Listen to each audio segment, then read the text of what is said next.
আমি এখন অন্যরকম জীবন বেছে নিয়েছি। যখন অন্যেরা পেছনে কথা বলে, আমি সামনের রাস্তা খুঁজি। যখন ওরা আমাকে ছোট করে, আমি আরো উঁচুতে উঠি।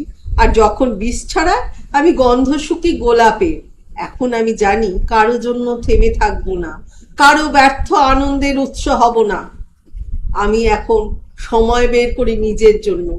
এক কাপ চায়ে মুগ্ধ হই, নিজের প্রিয় বই পড়ি, ছাদে উঠে আকাশ দেখি, পুরনো ছবিতে হারিয়ে যাই।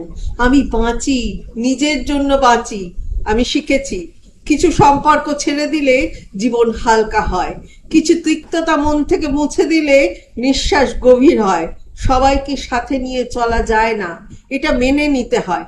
কারণ জীবনের পথে একাই হাঁটতে হয়, নিজের ছায়া সাথে নিয়ে।